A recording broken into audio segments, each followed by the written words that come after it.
Welcome to Are You Quizzing Me? I am Vineet Nair with my co-host Aditya Kashyap. This is a quizzing trivia podcast show. Join us as we dive deep into history, science, pop culture, and so much more. Let's get quizzing. And we're back for episode number 102 of Are You Quizzing Me? Your favorite quizzing and trivia podcast show. Aditya and I are back for another round of quizzing. And without further hullabaloo, let's go into the meat of the matter. And let's start off with the audience question. This is a question I ask at the beginning of every episode, and the answer to which I will reveal at the end of it. So, the question for today: White Nights is an 1848 short story by Fyodor Dostoevsky, which has been adapted into Bollywood 3 times. The first was a loose adaptation starring Raj Kapoor in 1960, directed by Manmohan Desai, called Chaliya. The 2006 movie was a lesser known but critically acclaimed movie starring Abhay Deol and Sohali Khan by the name of Ahista Ahista. I want you to tell me what the third and more well-known movie released in 2007 was. Let me repeat the question for you. White Nights is an 1848 short story by Fyodor Dostoevsky, which has been adapted into Bollywood 3 times. The first was a loose adaptation starring Raj Kapoor in 1960, directed by Manmohan Desai, called Chaliya. The 2006 movie was a lesser known but critically acclaimed movie starring Abhay Deol and Sohali Khan by the name of Ahista Ahista. Name the third and more well-known movie released in 2007. And let me give due credit to where it is due. This question was sent in to us by Arjun Shrikumar. Thank you, Arjun. I'm repurposing one of your questions as our audience question, and hopefully our audience will be able to figure this answer out, and Aditya will also figure the answer to this by the end of today's episode. Now that we've got that out of the way, let's start with a regular round of quizzing, and I will start off today's proceedings with a question. Aditya, are you ready? This is a long one. Hit me. Okay. X is an American band from Dorchester, Massachusetts. The band consists of brothers Jonathan and Jordan Knight, Joey McIntyre, Danny Wood, and Y. Y being the band member. Y was originally accompanied by his brother Z or Z for a few months before Z left to form his own musical act. Formed in 1984, X, the band, achieved stardom in 1989, an achievement listed as number 16 on Rolling Stone's top 25 Teen Idol Breakout Moments. The group disbanded in 1994. In 2007, the group reunited to record an album and mount a concert tour in 2008.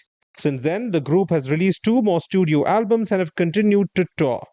The modern K-pop audition and trainee system owes its inception partly due to the popularity of the band X in Korea in the 1990s. So, let me recap the question for you. X is a band formed in 1984 from Dorchester, Massachusetts. The band members were Jonathan and Jordan Knight, Joey McIntyre, Danny Wood, and Y. Y was accompanied by his brother Z for a few months before Z left to form his own musical act. So, which band am I talking about, and whose popularity in Korea basically set the foundation for the modern day K-pop audition and trainee system? This K-pop thing, I remember one of the videos I was watching about the history of K-pop. It spoke of a Korean band which started off the trend, and this was a boy band in Korea. But since you mentioned it's an American band, so I'm guessing that's not the answer. So I'm not talking about K-pop in general. The idol system and the K-pop thing has been there since the 1930s and 40s. There have been idols from the very early ages of the mid 20th century. I'm talking about the auditioning of people for bands, forming the bands, putting in a trainee system, training them in dance and other things, and making a band out of them. That particular concept was inspired by the popularity of this particular band in Korea in the 90s. Okay. The name Joey McIntyre somehow also rang a bell. Oh yeah, that's my clue. That's a clue. Basically. Isn't he an actor as well?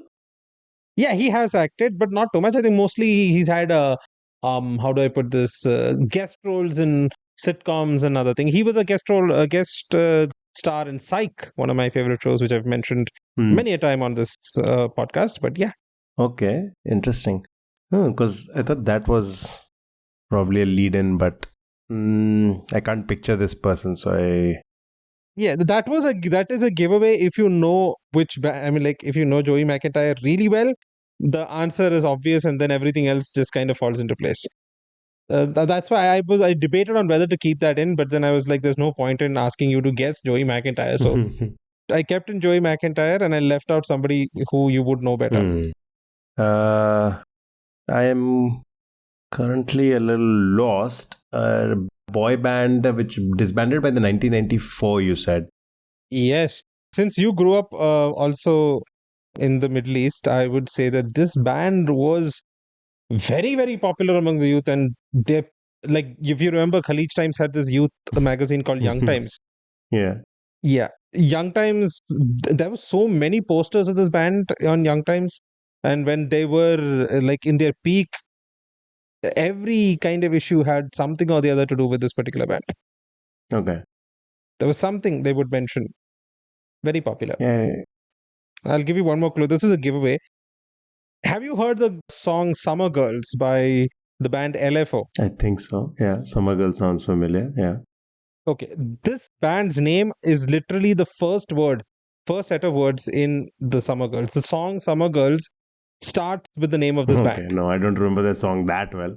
So, were they named after the song, or did the song come after the band? Basically, they are paying tribute to the band by including them in the lyric. LFO, I'm talking about. Okay, so the song came after. Yeah.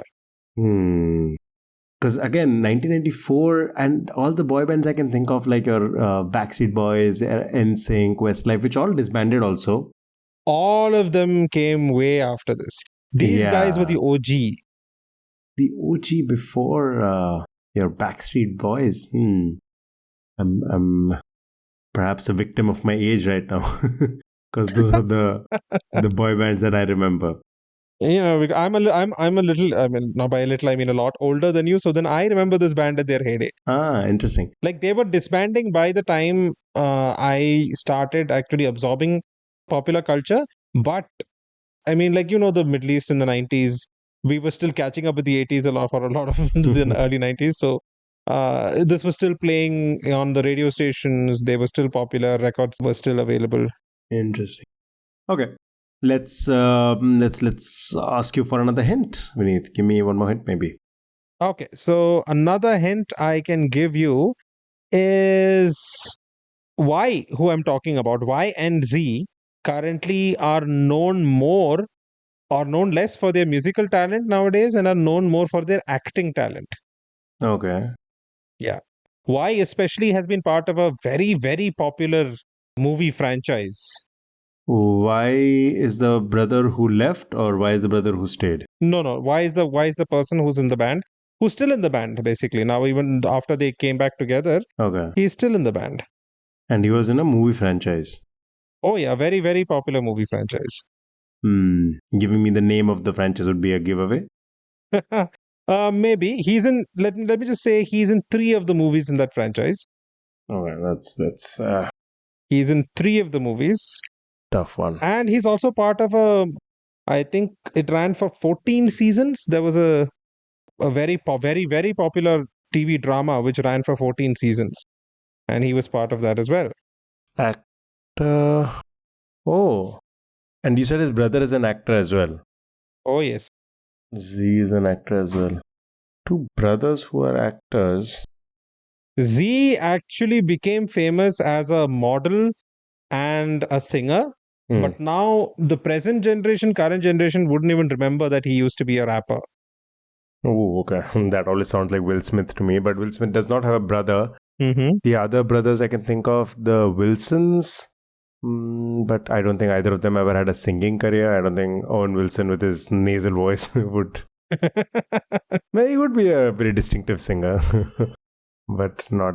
Okay, let me put it this way. The franchise I was talking about, of which Y was a part, he didn't appear. He's there in 3 of the movies, not more than that. Okay. Has around 10 installments in that particular franchise. 10 installments. 10 10.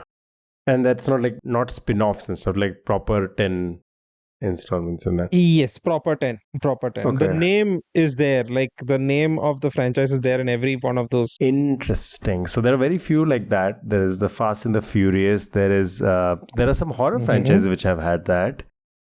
Interesting. Fast and the Furious. No, I don't think anybody there has been a singer. Oh, that's not true. There have been, but none that I can think of in this context. Let me see. Horror franchise. Any of the Freddy Krueger, Halloween. Okay, give me something else, some other, because I think the film and the acting career might lead me to it. Some acting clue with Y or Z. Okay. Z, the brother who initially was in the band and who left, has collaborated with the filmmaker Peter Berg for a number of films. Peter Berg. Yeah. Peter Berg has made a lot of action films, right? I think he's made some action films. Yes, Peter Berg did a lot of action films. Yes. So this guy's an action star. Ooh, is it the brothers Mark Wahlberg? Donnie Wahlberg. Mark and Donnie Wahlberg. Haha. Yes. So it is Mark Wahlberg and Donnie Wahlberg. Oh, Donnie Wahlberg was in Saw. Yes, okay. Yes, he was in Saw. Yes. Donnie Wahlberg's band, which Mark Wahlberg was a part of, and then he quit. Oh, Donnie Wahlberg was this one. The boys in the hood. Boys in the hood. No, that's not it. No. Something like that. I am so close to this. Okay, I'm gonna give it to you. You've got like maybe a little bit of it. It's New Kids on the Block. New Kids on the Block. Okay. NKOTB. Yes, New Kids on the Block. Oh, right. Now, as they are now known, they're NKOTB. But let me just put everything together for you. New Kids on the Block, Donnie Wahlberg and Mark Wahlberg were part of the original lineup, but then Mark did not think it was edgy enough. So then he went on and formed his own musical act, Marky Mark, followed by the infamous Calvin Klein modeling and vagara, and then he became a big movie star. Donnie Wahlberg, the show I was talking about was Blue Bloods. Blue Bloods. He was on Blue Bloods for I think around 14 I think seasons, I'm not sure. But Right. New Kids on the Block was a huge phenomenon in the 80s and the early 90s. And the tribute paid to them was in the song Summer Girls by British techno group LFO. Do you remember the song? Now that I told you it's New Kids on the Block. No, I can't recall the song right now, I think. Yeah, the song starts off, the first chorus of the first verse of the song goes, New Kids on the Block had a bunch of hits, Chinese food makes me sick, and I think it's fly when girls drop by for the summer. Perfect. And it goes on. It's a very catchy song, very 90s, very catchy song. Should definitely go it. We should have a full version of that from you one day. Oh, no.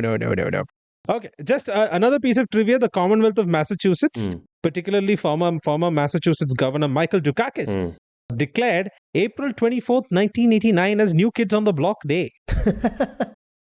That's funny. Okay. I love that. Okay. A little bit of a story. I told you in the beginning this is going to be a long one. So a little bit of a story behind this. In the early 1990s, a man named Maurice Starr discovered pop R&B quintet New Edition and guided their early success. After he was fired by New Edition for embezzling funds, Starr and his partner decided to create a white counterpart act. 15-year-old Donnie Wahlberg impressed Starr with his rapping skills, becoming the group's first member. He was originally joined by his younger brother Mark, who left the group after only a few months. Donnie then recruited his school friends Jamie Kelly, Jordan Knight, and Danny Wood to join the group. Knight was followed into the group by his older brother Jonathan Knight, and Kelly left the group early on. When a search was made to find a Michael Jackson-esque singer to replace Kelly, Starr recruited 12-year-old Joey McIntyre, who initially struggled to fit in with the group. With the final lineup in place, Starr rehearsed the boys after school and on weekends, and eventually secured the group a recording contract at Columbia Records. Now, when NKOTB became a huge hit in Korea, like this story came out, like this is how the band was made. Like, these people came in, they auditioned, and they trained them to become pop stars. Like, this wasn't a group of friends who got together in a garage or jammed out to music and made their own band. This was a manufactured band. So, SM Entertainment Company Limited was a South Korean multinational entertainment agency Right. established in 1995 by Lee Soo-man. Mm. It's currently one of the largest entertainment companies in South Korea, and it's been responsible for fostering and popularizing the careers of many K-pop stars. Mm. He basically got the inspiration from this from New Kids on the Block. Right. I think I've read this also in the history of K-pop. Yeah. Now that you say it. Yeah. Makes sense. I went down a huge K-pop rabbit hole after Jenny released. I mean, you can't avoid that song. That song is everywhere. Yeah. Actually, I think this Explained series on Netflix, one of their episodes was K-pop. That's where I remember reading about this. Okay. So, yeah, a pop culture recommendation in the middle. An Explained series, the Explained series, which is a collaboration between Vox, the YouTube channel, which I've recommended in the past, and Netflix. And they released the Explained series. And they have some Mind Explained, which is a spin-off as well. So they have a couple of those shows and episodes. So check all of them out. But lovely piece of trivia. New Kids on the Block. I mean, how could I have said Boys in the Hood? NKOTB, yeah. Fun piece of throwback right there. Thank you so much for that, because I'm going to go on a binge of New Kids on the Block songs now. So I feel like I can't really recall their songs off the top of my head. And I'm going to listen to some of them. Yeah, neither can I. I remember one of their comeback songs, which was, what was it? It was something out of remix. I Like the Remix, baby. Okay. One of their comeback songs, when they were reformed in the early 2020s, they had early 2010s, I think, they had a song called I Like the Remix. Right. Well, something for all of us to listen to, I guess. Yeah. And since New Kids on the Block were all about bucking the system, I don't know, this is just the worst segue ever. No, absolutely they not. overthrew the establishment and they came up with their own way of doing things. They did not. They were saccharine, sweet, teenage pop boys. Okay, so things that pop, I guess. I don't know, this is just the worst segue. Let's assume that I had something clever to say. Yeah. And the question that brings me to is a list, actually. Okay. Currently has only 2 entities on it. Okay. Then it's not a list. This list at some point had various other entities too. Oh, okay. Right now, the 2 are Madagascar and Mauritania. Okay. I would assume that you roughly know where these 2 countries are, both in Africa. The Indian Ocean, right? So, yeah, Mauritania is on the coast, and this thing is in island on the Indian Ocean. Yeah. Also a very famous movie franchise. Yeah. So. Oh, please don't remind me. I'm tired of hearing I Like to Move It. My son is obsessed with that song. Hey, that's better than having to listen to Cocomelon. Cocomelon. Oh, yeah. Oh, he went through that phase. Trust me. He's just stuck on this now. Progress, I guess. So currently there's Mauritania and Madagascar on that list. Okay. There have been other entities on this list as well. I'll give you some of the other famous ones.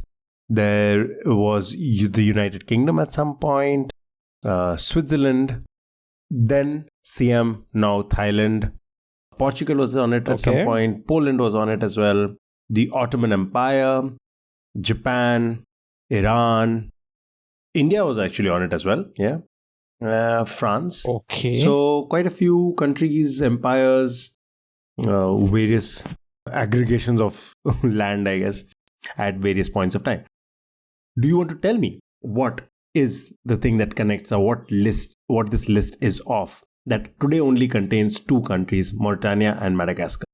Absolutely nothing comes to mind. Oh, okay.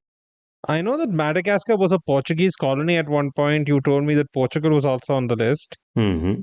But then the UK doesn't make sense. No. So, because otherwise India also had like Portuguese colonies. I don't know whether if Portugal had a colony in Mauritania, but I'm guessing no.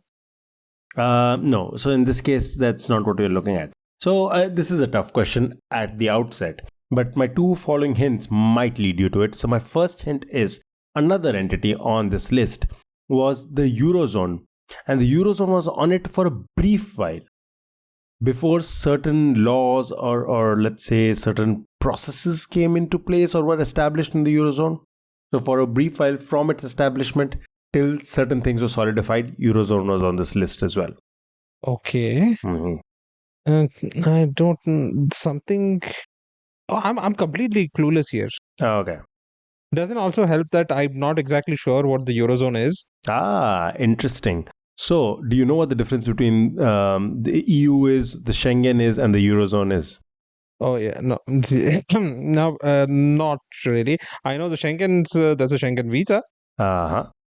so I'm guessing they're subsets of the EU in some form. Okay, so perfect. So you're somewhere on there, and of course there are like 1,000 technicalities in this. Let's just delve a little bit deeper into this because the EU, obviously a political entity which is meant to facilitate a bunch of things, including trade and free movement of people and goods, and also I think military and all of those things, right? In the EU, there is a subset which is the Eurozone, and Eurozone only has 20 member states. Okay. There are 7 non-Eurozone members of the EU. Let me give you those 7 members. Let me see if that leads you to what the Eurozone is. If it doesn't, I'll tell you what it is. 7 non-Eurozone members of the EU are Bulgaria, Czech Republic, Denmark, Hungary, Poland, Romania, and Sweden. Hmm. Monarchies, but no, then Monaco and a few others will be part of that. No, I have no clue. Okay. By the way, Schengen, not that that's relevant to this conversation, but Schengen has to do with the visa, which allows for easier tourism. Yeah, that's what I've heard of the Schengen visa. Schengen visa very prominently has Switzerland in it, whereas Switzerland is not part of the EU. Okay. Anyways, so yeah, and then there are some places which are part of Eurozone but not necessarily part of EU. Okay. And these are Andorra, Monaco, San Marino, Vatican City. Okay, but let's get into a little bit more specifics after a while. But I'll give you the second clue here, and that might lead you to the answer. Okay, so there are some fictional entities also in this list. Okay. So I said there are 2 entities on it right now, but the fictional ones, I guess, can be included in it whenever you want to. So the Harry Potter universe is part of it. Huh? The Hitchhiker's Guide to the Galaxy, that particular fictional universe is part of it. What? Whoa. That doesn't make any sense. The Earth explodes at the beginning of the Hitchhiker's Guide to the Galaxy. No, but Harry Potter has no Earth explosions in it. And Star Trek Deep Space Nine is also part of this. What? Deep Space Nine? Mm-hmm. What?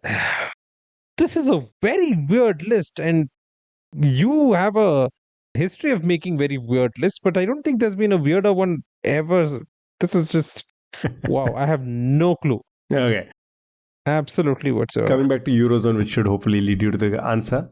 The Eurozone, the only distinction between the countries which are part of EU and not part of Eurozone is that those 7 countries, Bulgaria, Czech Republic, Denmark, Hungary, Poland, Romania, and Sweden, continue to use their own national currencies. Oh, okay. So these are countries which use a common currency? The euro. So the euro is only common to the 20 member states of the Eurozone. Oh, okay. Eurozone is a currency union, basically. Oh, okay. It's a currency union. Nice. So the Eurozone was on this list, but is no longer. The Eurozone was on this list for a while. And then when certain rules regarding the currency were fixed, and that's when it came off the list. Is it the gold standard or something? No, not the gold standard. Are these currencies on the gold standard? No. I believe every country in the world was using the gold standard or something at some point. At some point, yeah. So the US would have been on this list as well, but I don't think the US was ever on this list. That's what came to when you said the Harry Potter universe, they use gold coins, na? So do you remember a little bit more specific details about the Harry Potter universe and its currency? Okay. Sickles, nuts, galleons.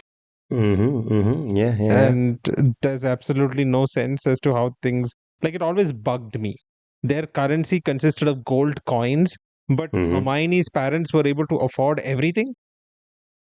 Like, where's the exchange? Like, where do they go to exchange Muggle money for wizard money?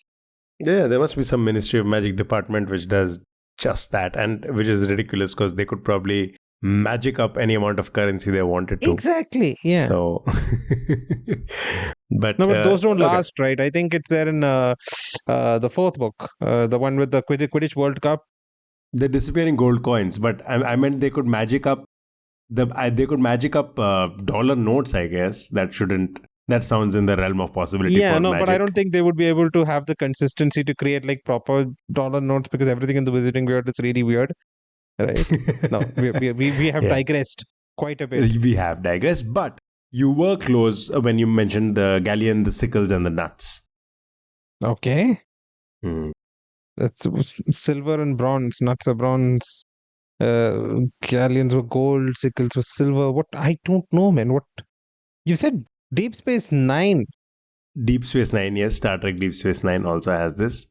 I don't remember anything in Deep Space Nine about currency. India came off this list. I think India might help you. India came off this list in 1957. 1957. Mm-hmm. Wait, are these countries where the currency is linked to the dollar, where it goes 1-to-1 with the dollar? Oh, no, no, no. One of the first times that demonetization happened in India. Okay, so this is a country which is never these are the only two countries which are never demonetized. Oh, that's actually a fun guess. But no, then Eurozone would not make sense, right? Eurozone was on it for a brief while. Okay, I am so swimming in a pond of confusion right now. I can't get out of my head how you got Deep Space Nine on it. Okay. Deep Space Nine, by the way, has bricks of gold pressed latinum, which is the currency used there. So basically, this has to do with The currency. the Ferengi use it. Latinum is used by the Ferengi. You know, the goblin-like creatures. They're traders and generally considered untrustworthy. The Hitchhiker's Guide to the Galaxy has the Triganic Poo. It sounds like a ridiculous name for a currency, but yes. Yeah, I get all of that. These are currencies, but what do they have in common with Mauritanian? Currency and the Madagascarian currency. No clue what is. Okay. I feel like I've tormented you enough. No, but I'm like I really have to get this. This is ridiculous. This is. Does it have to do with denominations? Oh, yes, yes, yes. Very close, very close. What about denominations specifically? These are currencies which don't follow a base 10 denomination. Perfect. A non-decimal currency. These are all non-decimal currencies. Ah, okay. Okay. So a Okay. decimal I got that, currency yeah. is a currency where the subunit obviously being rupee and paise, dollars and cents, euros and cents, all of these are subunits. So cents are the subunit or paise are the subunit. These are not in the power of 10. So not divided by like Base a 10. 10 of base 10 basically. Not 10 of something makes the full unit, or 100 of something makes the full unit, which obviously is the case in paise and cents. So coming back to our list, in Mauritania, and I'm going to butcher this pronunciation, but one ogia, which is their currency, one ogia is equal to 5 combs. And in Madagascar, one arriere is equal to 5 Irambilania. Oh my lord, this is. Yeah. Okay, so those are the only two countries right now which have non-decimal currencies as legal okay, tender. like you said how do you pronounce it? Ogoya. Uguya is 5 something, right? But then that's obviously then you can decimalize that, right? 5 will be 0.2. Technically, you can decimalize anything because a decimal is just division, representation of fraction, and as long as it is divisible, it should be fine. But no, in this case, the specific scenario is that it's not 10 or a power of 10. So 10, Okay, 100, so it's not 1000. 10 or a power of 10. Okay. Exactly. Which also, by the way, technically you can decimalize even the annas, which is what happened in India. The 1 rupee 16 annas, which was initially the case, or 64 paise. It used to be 64 paise or 192 pies. And that eventually changed in 1957 when India decimalized its currency. Okay. And it just became 100 paise at that point. Making things a lot easier. Yeah, the other places that I mentioned, let me give you some more examples. Ottoman Empire, it had one kurus, which were Hmm. 40 paras or 120 akse. Jesus Christ, what are these words? Poland had one zloty, which was equal to 30 grossi. Portugal had I think one you should real. stop butchering languages right now. One real in Portugal was equal to 840 dinheiros, which sounds Dinero. so torturous. Why would you make anything 840? That just is painful. Really? Really? Why would you have a yard then? What is a mile? Oh, that brings me to the United Kingdom. Yeah. And a lot of the countries which were formerly part of the British Empire, where 1 pound is 4 crowns, 20 shillings, 240 pence, 960 farthings. And these were all acceptable numbers. Yeah. Wait, you think that is bad? The United Kingdom still, in many places, uses stone as a form of measurement. And for our audience who may or may not know this, a stone is roughly around 6.3 or 6.4 kilograms. Hmm. Right. So when you say that somebody, oh, that kid weighs 2 stone, you're basically saying that kid weighs like 13 kilograms. It's an arbitrary. I don't understand how you come to 6.3 of anything. This is just ridiculous right now. Well, Harry Potter has one galleon, which is equal to 17 sickles, which is equal to 493 nuts. And that is ridiculous as well. J.K. Rowling has been cancelled for a lot of things. I think this is one of the things that she should be cancelled for. Why the hell is it 17 sickles and 493 nuts? I will actually die on that hill. That actually tells us that wizards don't exactly think in terms of linear. They don't think linearly in any aspect. Look at you making sense out of these fictional universes. Love that. Love that. Yeah. Yeah, and Star Trek Deep Space Nine, one brick of gold pressed latinum is equal to 20 bars or 400 strips or 40,000 slips. Oh, In okay. Hitchhiker's Guide to the Galaxy, Triganic poo is subdivided into 8 ningis. So, yeah, there are all of these examples of non-decimal currencies. Yes. And that was the list in question. A nice one. That was very illuminating, to say the least, but very confusing at the same time. And we all had the privilege of hearing Aditya butcher foreign languages. Always worth it. Good win. Okay, so moving on from money, which is not of the base 10, to a song that was literally money. Haha. Oh. Not literally money. This is Okay. like money as in it made a lot of money. Okay, fine. So not literally. Literally not literally. Literally, not literally.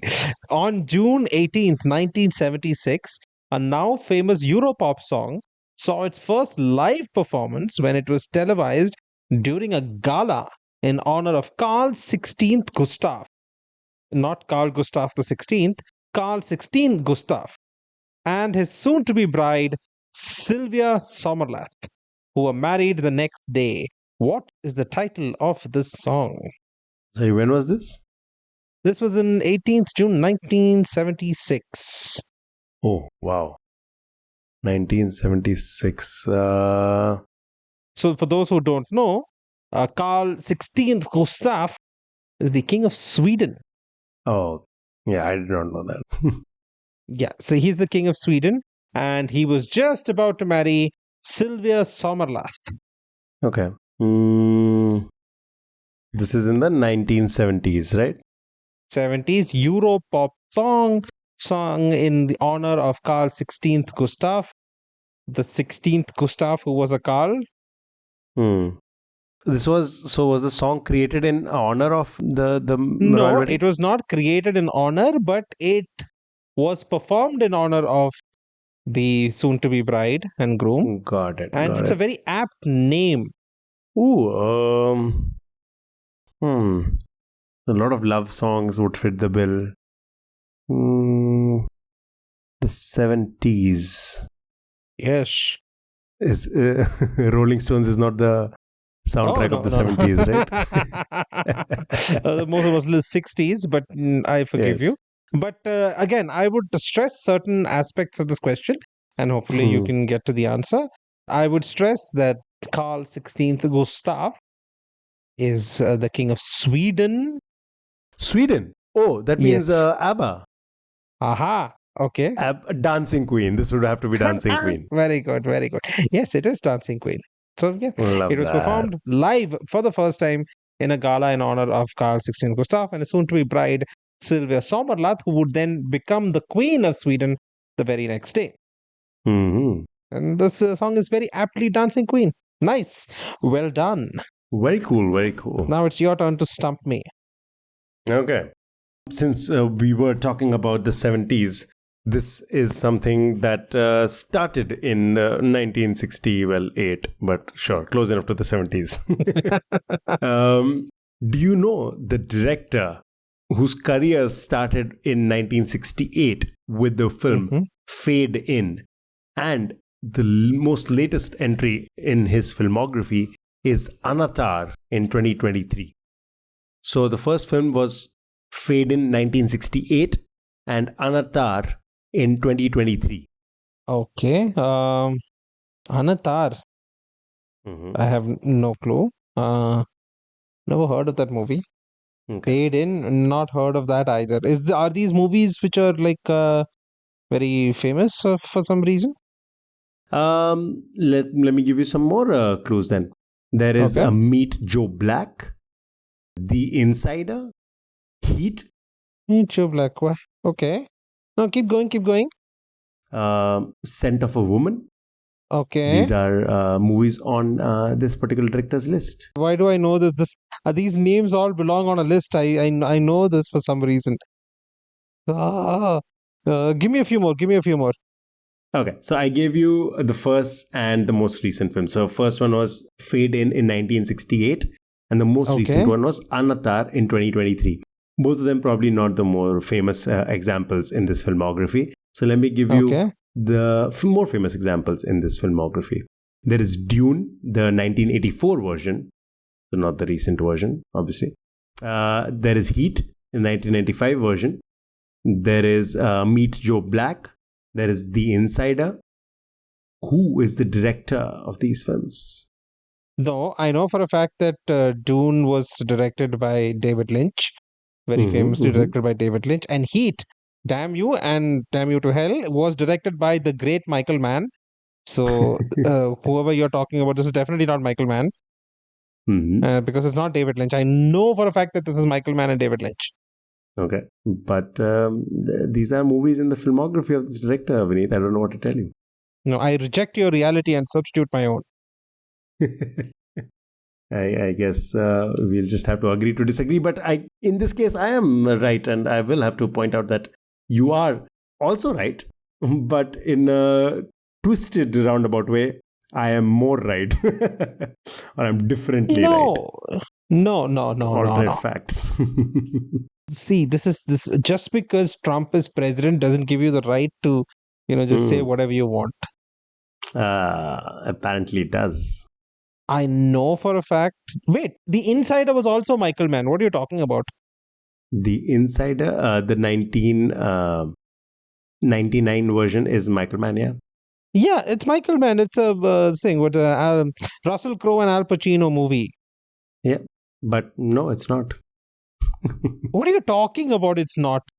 I don't know what to tell you, Vineet. These are movies on the filmography of this director. These are movies like Meet Joe Black. Frankly speaking, not a great movie, but it's a like an iconic one. Brad Pitt and Anthony Hopkins. Brad Pitt plays Death. Spoiler alert. Death of a Gunfighter in 1969. Twilight Zone, the movie in 1983. Death of a Gunfighter. That's a pretty famous film, right?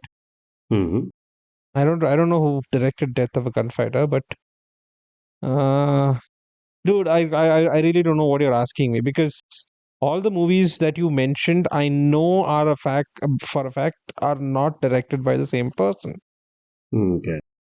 So, let me tell you this, okay? You are right. I'm not denying the reality that you so adhere to. Michael Mann did direct The Insider. What do you mean adhere to? It's reality. It's a fact. Michael Mann did direct The Insider, but a version of The Insider of the same movie was under the filmography of another director. A version of the the version that was edited for television. Oh, okay, okay. I know this. I don't know what the name is called, but there's a pseudonym that these when they like after directing a movie, if the studio butchers it for some reason, the director sometimes says that I don't want my name attached to it, so they put some kind of pseudonym on it. Is that the thing? Alan Smithy is the name of the the pseudonym. Yes, you are right. But again, I watched Heat like a couple Mhm, of months ago on OTT, mhm. and it still said directed by Michael Mann. So on OTT, it probably is the original director's cut. There was a version Okay. that was edited for TV, Oh, okay. and that probably maybe it cut down on the violence. I'm not sure what it was that was different, but that the re-edited TV release, the credit is to Alan Smithy. Okay. Okay. So Alan Smithy was is the pseudonym for whenever a director wanted to say that this movie is not Not mine. be credited for it. Yeah. Okay. Dune, the 1984 one directed by David Lynch, the name Alan Smithy was used only for the version as extended and edited for broadcast television again. Oh, okay. Yeah. And in addition to the Smithy directing credit, for the broadcast TV version, Lynch's screenwriting credit goes to Judas Booth, a reference to Judas Iscariot and John Wilkes Booth. Oh, that's He really brutal. did not like the TV version. Oh, that's brutal. Yeah. So some very famous directors have used it over the years. Stuart Rosenberg, Masato Harada, Dennis Hopper, Michael Gottlieb, William Friedkin, all of these directors who have made a bunch of films, they have chosen to not take the credit for certain versions of the films or the final product of the films.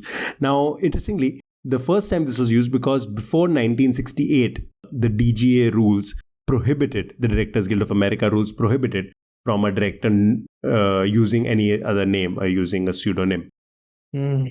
But what happened was in The Death of a Gunfighter, a famous film actually, and a pretty Yeah. decent film from whatever I've read, was released in 1969. During its filming, the lead actor Richard Widmark was unhappy with the director Robert Totten and arranged to have him replaced by Don Siegel. So the lead actor did not like his director, had him replaced by another guy. The new guy later estimated that he had spent 9 to 10 days filming, and Totten, the first director, had spent 25 days. So even though roughly at the final edit they both had a similar amount of footage, the guy who replaced Don Siegel, he was very adamant of the fact that he only directed kind of continuing the original director's vision. So he didn't deserve the full credit for the film. And then finally, they took this to the DGA panel, who heard the dispute because Siegel did not want to take credit and Totten also refused to take credit in his place. So when DGA panel heard the dispute, they're like, you know what, this doesn't represent either of the director's creative vision. So we are okay with the pseudonym coming in place. And that was what led to Alan Smithy. Interestingly enough, the New York Times commented on the film saying it was, quote, sharply directed by Alan Smithy, who has an adroit facility for scanning faces and extracting sharp background detail. What? Roger Ebert also commented saying, director Alan Smithy, a name I'm not familiar with, allows the story to unfold naturally. So when people did not know who Alan Smithy was, they thought this was some new kid on the block. Oh, reference. Yeah. Oh, yeah. Reference. And that's how the name Alan Smithy, which is a pseudonym used by multiple directors, came into being. Interestingly enough, a lot of TV stuff that has been directed has also led to the name being used over there as Alan Smithy, some music videos, and some other stuff like comic series, comic strips, some first-person shooter games and stuff as well. There's a lovely list on Wikipedia. Go check it out. Which also leads me to give you a pop culture recommendation if I've never mentioned again before. Heat by Michael Mann is one of the definitive action movies of the 90s. If you ever watched The Dark Knight, the fantastic opening sequence of The Dark Knight was inspired from Heat. And the bank robbery scene, the shootout after the bank robbery, is so good that if I remember it correctly, FBI agents are taught it at Quantico. They're shown that video at Quantico as a textbook example of how to retreat from a fixed position while in a gunfight. Michael Mann did such a great job. True. That gunfight scene is insane, and the Yes. sound design of it is just Exactly, the sound brutal. design. It just, you could hear the gunshots kind of echoing off the buildings around it, which just Mm-hmm. gives it a viscerality that you don't get it. And it doesn't hurt that it's got like two unknown actors in the lead role. One guy called Al Pacino and another one called Robert De Niro. Who are these guys? I don't know. Yeah, but Eh, they've done a decent job. some nobodies. Yeah, there's a restaurant scene where they kind of, say a few things and you may remember, Mm. a few lines. Yeah. Definitely not iconic enough for the first time for these Yeah, actors to yeah, be facing each exactly. other on screen, despite having Yeah. been in films before that together, never Yeah. having shared a scene. Yeah, nobody cares about that. Nobody uh, has had cinematic orgasms watching this scene. Yeah, no, Oh, definitely yeah. not. Yes. And Michael Mann, I mean, like getting to direct those two guys itself is Mm. just, I'm like, that movie, I'm obsessed with Heat every time I watch it. And Al Pacino gives us sometimes an unhinged performance. You know what I'm talking about. That is fair. Yeah, I know this is an insanely good movie. Anybody who hasn't watched it needs to do it ASAP. Now that I'm on it, I'll just reel off a few of my favorite Michael Mann movies as pop culture recommendations. The Insider, which is about the whistleblower from Big Tobacco. Russell Crowe plays a very good role in that. Then there's Collateral, Tom Cruise Hmm. and Jamie Foxx. Fantastic movie. And recently watched one of his other older movies, Miami Vice. He directed Sing of Miami Vice, which I feel is an underappreciated movie in Man's filmography. So yeah, should definitely go check it. And he also has a bunch of other movies which I may have forgotten, which you should definitely watch. All right. Very cool. Okay. Before I wrap up this question and hand it back to you, I will tell Yeah. you one more little fun piece of trivia. Okay. And this has to do with the 1977 TV series Logan's Run was so heavily rewritten. Screenwriter David Gerald was credited as Noah Ward, which sounded like no No award. award. I get that. That's a nice So one. he wanted his credit to change to Noah Ward. All right. So Vineet, back to you. Okay, so if you remember this episode we had with Gary from New York, Gary, prolific and fantastic quizmaster from New York, and he asked us a bunch of questions about the American government, the American system, and we were able to answer quite a lot of them, right? And Mhm. that got me thinking the other day that everybody's so exposed to American culture that we instinctively know a lot of things about it. We were able to talk.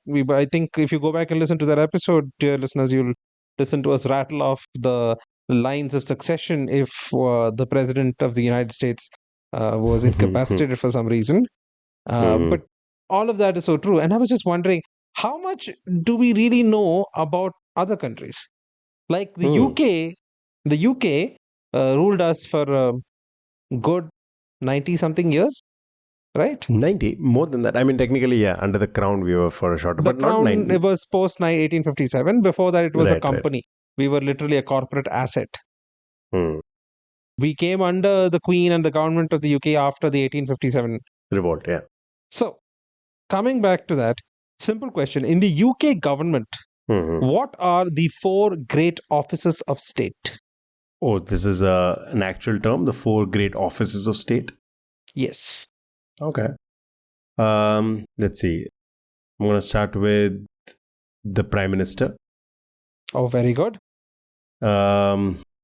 I think they have a Home Secretary or Very, very good. Yes, a Home Secretary. pretty sure the others are very fancy sounding things, knowing the UK. Oh, yeah. No, the other two, I think I'll need a hint. The Deputy Prime Minister? Is that one? No, not Deputy Prime Minister. Okay.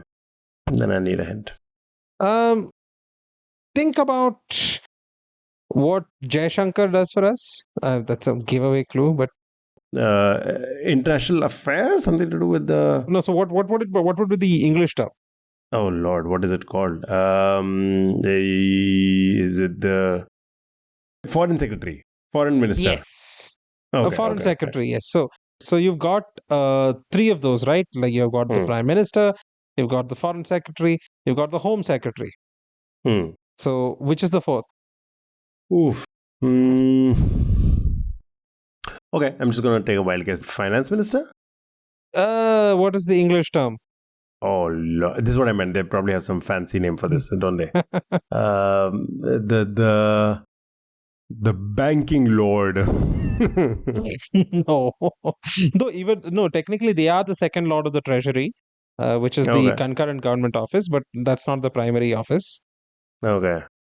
Money bags. Mr. or No, Madam Moneybags. No? no, Okay. that's Sir Moneybags to you. Sir Moneybags. No, I have no clue. You'll have to give me the name. That I don't know. Okay, I don't know what clue I can give for this. I'm just going to give you the answer. The answer is Chancellor of the Exchequer. Of course, it is the Chancellor of the Exchequer. Probably Yes. even don't spell Exchequer like a normal person and like put like a. No, it's QUER. See, Exchequer could just be CHECKER, but no, you know, make a Yeah, no. QER there for no reason. Yeah. No, so that's what I mean. Like you would automatically remember the Secretary of State or the Speaker of the House when it comes to America. It just shows how much America has achieved by exporting its culture and its kind of soft power it has, which now Hmm. Donald Trump is doing a very, very good job of destroying utterly. But yeah, so these are the four great offices of the UK government. The great offices of state are the senior offices of the UK government. They are the Prime Minister, the Chancellor of the Exchequer, the Foreign Secretary, and the Home Secretary. And at the time of this recording, we have the Right Honorable Sir Keir Starmer as Prime Minister, Mhm. the Right Honorable Rachel Reeves MP as the Chancellor of the Exchequer. We have the Right Honorable David Lammy MP as the Foreign Secretary, and the Right Honorable Yvette Cooper as the Home Secretary. You know, we have a slight delay between when we record our episodes and when we release it. Yeah. And in recent episodes, we have actually taken a little bit of a break. So I'm not even sure when this episode will come out. In the case of UK prime ministers, there's a very high chance that our information will be outdated. No, Keir Starmer's, kind of been in office for 8 months, so hopefully he'll go the distance. I don't know if you paid attention to when there was the whole hullabaloo happening about these prime ministers coming in and going out left, right, Yeah, so center. we had Liz Truss. I believe it was Liz Truss. Liz Truss's prime ministership was competing with a head of lettuce. I don't know if you remember this, and they were trying to see what goes bad faster. To put it in the simplest words possible, and Liz Truss went out before the head of lettuce was spoiled completely. So the head of lettuce won that race. Or to put it more likely, more in the terms of a podcast listener, Liz Truss lasted exactly 4.1 Scaramucci's. Yeah, something along those lines. If you don't get that reference, my dear audience, please go listen to the podcast. The rest is Politics US edition, which is hosted by Catty Kay and Anthony Scaramucci. Anthony Scaramucci, who very famously was Donald Trump's communications director in his first term, and he lasted for a very, very short amount of time. So now it's become a unit as to if a politician or somebody in office lasts for a very small amount of time, they basically say, how many Scaramucci's did he last? So Liz Truss lasted for 4.1 Scaramucci's. Embarrassing Liz Truss. Okay. All right. I'm gonna take over from this establishing of the countries outside of the US as also important. And I'm going to go outside as one can get, and you'll know when you figure out the answer. So, Okay. there is a sculpture created by the Belgian artist Paul van Hoyendonk. Wow, this is as Belgian a name as it gets, I guess. Paul van Hoyendonk. Okay. I want to specify the spelling is Hoeydonck. Donk? Like there's a donk there at the end. Oh, okay. Yeah, let's just say Paul. Paul, we'll call him Paul. Let's call him Paul. Okay. David Scott placed this particular installment, this sculpture, this statue at its current spot on August 2nd, 1971. Okay. It contained the names of many people, of around 14 people. And these are the names that are on it: Theodore Freeman, Charles Bassett, Elliot C., Virgil Grissom, Roger Shaffey, Edward White, Vladimir Komarov, Edward Givens, Clifton Williams, Yuri Gagarin, Pavel Belyaev, Georgy Dobrovolsky, Viktor Patsayev, and Vladislav Volkov. Okay. What is this statue or sculpture? Okay. I thought you were going to ask where the sculpture is, because once you read the list and you read the name of Virgil Grissom, I knew exactly what this was. Ooh, wow. Virgil Grissom, also known as Gus Grissom, nobody called him Virgil, he was known as Gus Grissom, was a pilot who was part of the Mercury missions, who died in a fire in the Apollo 1 capsule while it was on land. It was a horrific accident. 3 astronauts, if I'm not mistaken, died in it. And I know for a fact that a list of these fallen astronauts was part of an art installation, which I don't remember which Apollo mission, but one of the Apollo missions placed on the moon. You know what? Just take it. You got it all. You in fact said the words as well. This is called the fallen astronaut. It's actually called the fallen astronaut. Yeah. And it is basically something that was placed on the moon by astronaut David Scott when he completed his work for the Apollo 15 mission on August 2nd, 1971. He secretly placed it, so it wasn't something that was publicly known at that point. And Scott photographed the memorial but waited for post-mission press conference to disclose its existence. And he also noted that 2 names are missing: Valentin Bondarenko and Grigory Nulebov. The Western world was unaware of the deaths because of the secrecy surrounding the Soviet program at the time. This was why it was not there. I would definitely recommend that you watch this mini series called From the Earth to the Moon, which describes the space race, especially from the American side of it. And one of the episodes does feature the horrific fire on the Apollo 1 capsule. And this is one of the things that kind of sticks in your mind, like this huge tragedy that happened. And Gus Grissom is a name that's prominent during the first few episodes. So you will never forget him. Interesting. If you had not mentioned that list, I would have been a little stumped. I know. I'd considered not mentioning it, especially I would not have gotten it at Virgil Grissom or Gus Grissom, but I would have figured it out at Yuri Gagarin. But yeah, you caught that very quickly. Well done, you. All right. So that is the fallen astronaut statue, fallen astronaut plank. Go check it out. It's a little beautiful, special little thing that was placed by astronauts from the Apollo 15 mission on the moon, and it exists there. And by the way, Mr. Paul Van Hoyndoink. Okay, you pronounce it differently every time. First with a dong, then donk, then donk. Tiny bit annoyed at Paul Van Hoykey because he attempted to sell up to 950 copies of the figure later, and he was forced to not do that when NASA put a lot of pressure on him, because they have a strict policy against commercial exploitation of the US government space program. Oh, really? Yeah, that is funny, knowing exactly what SpaceX does now. So, yeah. But yeah, at some point they were ethical about it, I guess. So, Pal Von Honey Buns was being a little greedy, but eventually did the right thing. So, I'll say his name right: Paul Van Hoyndoink, or as right as I can probably pronounce it. Okay. So that is the fallen astronaut. And I should also mention, since you mentioned From Earth to the Moon, my knowledge, a lot of it, as it might be corrupted, but comes from First Man, the movie, starring Ryan Gosling. He plays Neil Armstrong in that. And the movie Hidden Figures as well. Also a very good movie. Yes, one of my favorite recent movies about the American space mission. Exactly. Taraji P. Henson does a fantastic job in that. And Glenn Powell, he plays John Glenn. Yes, he plays John Glenn, which was a very, very well portrayed John Glenn.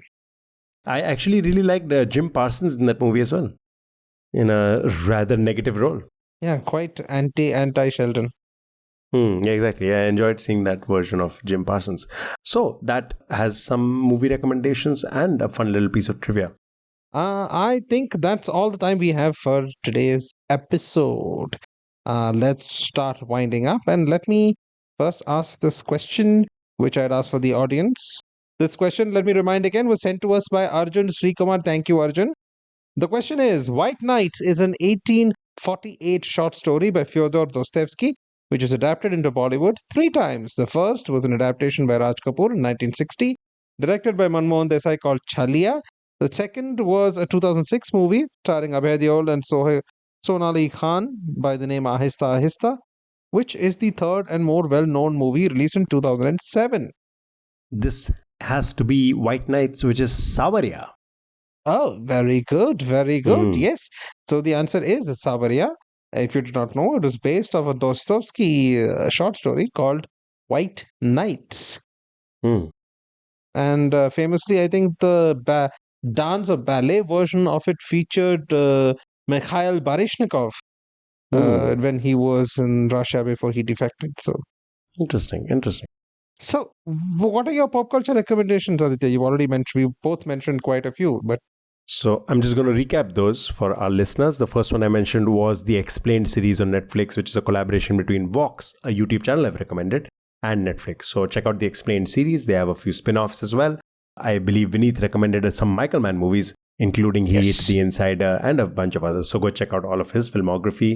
He also mentioned From Earth to the Moon, and that is a mini-series, I believe, which Yes, it is a mini series. It is available on OTT in India, but it escapes my mind which one exactly it is. But it is available on OTT, so you can watch it legally. Perfect. That's something worth checking out. And the last thing that I mentioned was Hidden Figures and the movie First Man. So all of these are pop culture recommendations already mentioned. So I'm not going to add on too many more. I'm just going to mention one thing. And that is something maybe you have heard a lot of. It has shown up a lot on ads for some reason. The movie The Substance. Oh. Wow. What a film. What an absolute cinematic journey that film was. Yes, just don't watch it with family. You know what? I don't even know if you should watch it with anybody at all. Like I think it's best enjoyed by yourself because it just takes you through a roller coaster, and it stars two very talented and, if I may say so, attractive actors, Demi Moore and Margaret Qualley. And the part that they are attractive features heavily in the film, which is why I mention it. And the movie, it makes their attractiveness such a central point in it. And then by the end of the film, it has gone completely bonkers. And my immediate reaction at the end of the film was, my God, it could have ended 15 minutes earlier and I would have been fine. But after sitting with it for a while, I was like, you know what? I get what the director was going for. He needed to make those last 15 minutes what he made of it. Just so that we suffer through it. And I love that. Yeah. She made the film. It's Coralie Farget. It's a woman who made it. Makes a lot more sense. Yeah, it has to be a woman who made that film. And if you watch the Oscars this year, Conan O'Brien's opening bit is from this movie. Yes, I did see that. Yeah. So Dennis Quaid also plays a very fun role in it. Absolutely, just fun cinematography. It is just, and I said this for challenges, I believe. It is a director having a lot of fun with what they're making. So The Substance, you could tell that the director was really into what they were doing, what she was doing. So The Substance is my pop culture recommendation for the week. Okay. We've been around memory lane too much for this episode. So that's all for this episode. Thank you for listening in. We hope you enjoyed the show, learned something new. If you liked what you heard, please consider subscribing to our podcast and leaving us a review on your favorite podcast platform wherever you're listening to us right now. Please take a few seconds after you stop listening to me blabber on to hit the subscribe button. Please follow us so that you know when an episode drops. This also helps us reach a wider audience. If you rate us with 5 stars, allows more people to discover and enjoy the show. We also would love to hear from you. Feedback, suggestions, even trivia. You can reach out to us on our email at requizzingme@gmail.com. You can send in questions to us with the name of the quizmaster in the subject line. That way, only that particular person will read the question and we'll, as usual, use it on the show with the other person being blind and having never heard the question before. You can reach us on Instagram at Are You Quizzing Me? We have a subreddit, a community on Reddit, which is r/Are You Quizzing Me? We are also available on YouTube, so check us out and subscribe on YouTube. We have an abysmally low number of subscribers on YouTube, so please do help us out. We appreciate your support and look forward to sharing more episodes with you. Thank you for tuning in and have a great day. See you guys next week.